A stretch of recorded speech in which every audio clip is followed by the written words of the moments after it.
Bismillahirrahmanirrahim. Assalamualaikum warahmatullahi wabarakatuh.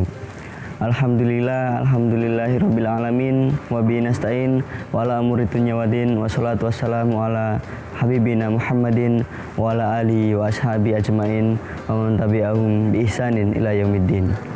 Ikhwani fisabilillah rahimakumullah. Pada kesempatan kali ini saya akan menyampaikan pesan mengenai apa itu kebahagiaan. Teman-teman, sejatinya pada masa ini kita harus senantiasa mengerti bahwa banyak dari kita ini mengalami kebahagiaan yang semu.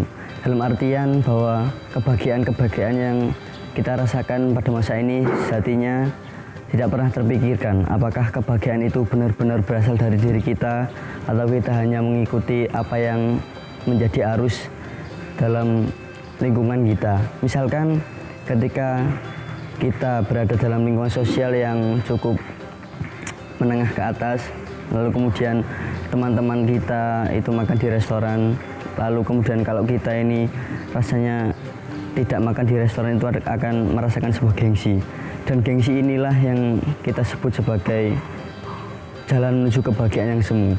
Kenapa? Karena kita sendiri tidak tahu apakah benar-benar makan di restoran itu adalah memberikan kebahagiaan yang sejati bagi kita itu sendiri.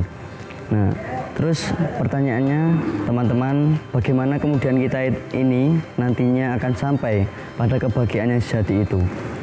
Imam Al-Ghazali dalam bukunya yang berjudul Kimya'u Asy-Sya'adah menyatakan bahwasanya kita untuk mencapai sebuah kebahagiaan, maka jalan yang pertama adalah kita harus mengenal diri kita sendiri. Ini sesuai dengan kata-kata Mutiara Hikmah dalam bahasa Arab yang berbunyi, man arafa nafsahu faqad arafa rabbahu. Barang siapa mengenal dirinya maka akan mengenal Tuhannya. Lalu kemudian mengapa kita harus mengenal diri kita sendiri? Karena Allah berfirman dalam Quran surat Al-Hijr ayat 29, Bismillahirrahmanirrahim, wa nafakhtu fihi min ruhi.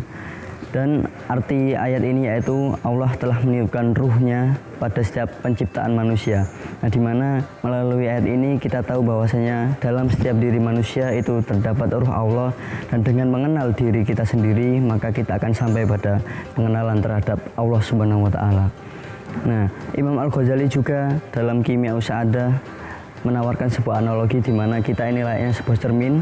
Ketika cermin kita ini dinodai oleh dosa-dosa, oleh gengsi-gengsi, oleh banyak maksiat, maka semakin memburamkan cermin itu sendiri sehingga menjauhkan diri kita untuk mengerti bagaimana diri kita yang sejati, dan kita tidak lagi mengenal diri kita yang sebenarnya.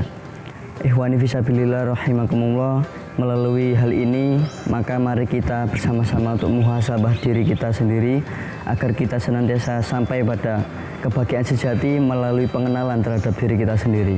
Kita tidak perlu mengikuti gengsi, kita tidak perlu mengikuti apa yang menjadi arus mainstream. Kita harus mengerti diri kita sendiri, menentukan apa yang kita sukai, apa yang baik dan buruk, dan selalu mengenalkan diri kita sehingga kita nantinya sampai pada kebahagiaan sejati dan mengetahui keberadaan Allah Subhanahu wa taala dalam diri kita itu sendiri.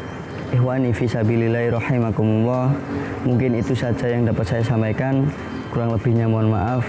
Wal akhir mini idza wasatum mini al akhtaat. Astaghfiruminkum. Wassalamualaikum warahmatullahi wabarakatuh.